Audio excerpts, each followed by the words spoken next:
नमस्कार, आप देख रहे हैं न्यूज फॉर नेशन और मैं हूं प्रियदर्शन।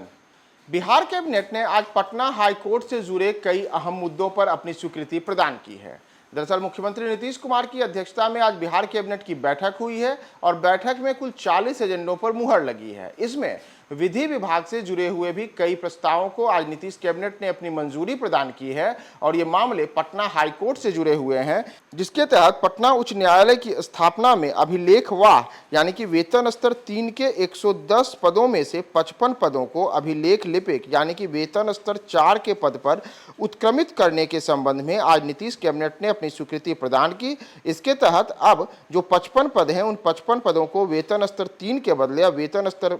4 के पद पर उत्क्रमित करने को नीतीश कैबिनेट ने आज अपनी मंजूरी प्रदान की है। वहीं विधि विभाग से जुड़े हुए ही एक अन्य मंजूरी में उच्च न्यायालय पटना की स्थापना में सुवास सेल हेतु अनुवादक के 60 पद एवं अनुवादक सह प्रूफ रीडर के 20 पद पर कुल 80 पदों के सृजन के संबंध में भी नीतीश कैबिनेट ने अपनी मंजूरी प्रदान की है।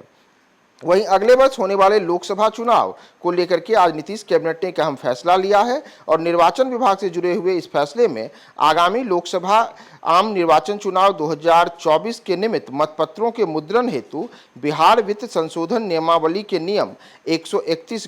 अ के तहत नामांकन के आधार पर पश्चिम बंगाल राज्य सरकार के उपक्रम messrs Saraswati press limited 11 BT road Kolkata को प्राधिकृत करने की अनुमति दिए जाने की स्वीकृति को आज नीतीश कैबिनेट ने अपनी मंजूरी प्रदान की है। तो इस प्रकार नीतीश कैबिनेट ने विधि विभाग से जो 2 अहम फैसले लिए हैं उसमें पटना उच्च न्यायालय में 80 पदों के नए सृजन, इसके अतिरिक्त वेतनमान के में अलग अलग किस्म की बढ़ोतरी की जो मानक होते हैं उसमें उत्क्रमित करने के फैसले को भी आज नीतीश कैबिनेट ने अपनी मंजूरी प्रदान की है। तो इस प्रकार पटना उच्च न्यायालय से जुड़े हुए 2 अहम फैसलों में आज विधि विभाग के 2 प्रस्तावों को नीतीश कैबिनेट ने अपने उन कुल 40 एजेंडों में शामिल रखा है, जिस पर आज नीतीश कैबिनेट ने अपनी मंजूरी प्रदान की है। कैबिनेट ने जो आज अन्य फैसले लिए हैं और उन 40 एजेंडों में जो एक और अहम निर्णय है वह वित्त विभाग से जुड़ा हुआ है, जिसमें पेंशन भोगियों के लिए एक अहम निर्णय लिया गया है। दरअसल वैसे मामलों में जहां एक ही विज्ञापन के माध्यम से 1/9/2005 के पूर्व अभ्यर्थी पुरानी पेंशन योजना के तहत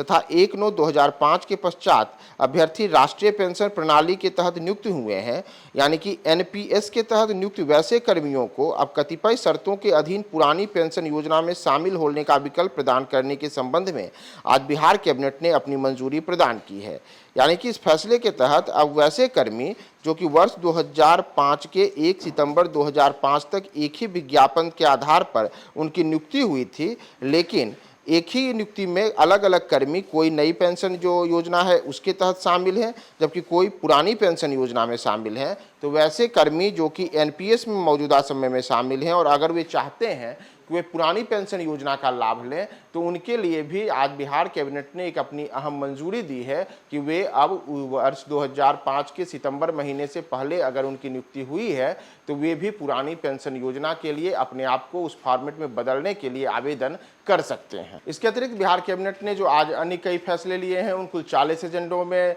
महंगाई भत्ते से जुड़ा हुआ एक अहम फैसला है। साथ ही साथ बिहार को विशेष राज्य का दर्जा दिलाने का जो बिहार नीतीश कुमार की मांग रही है उस पर केंद्र सरकार से अनुरोध करने सहित कई अन्य मुद्दों पर आज बिहार कैबिनेट ने अपनी मंजूरी प्रदान की है। ग्रुप जो सोचता है वो करता है।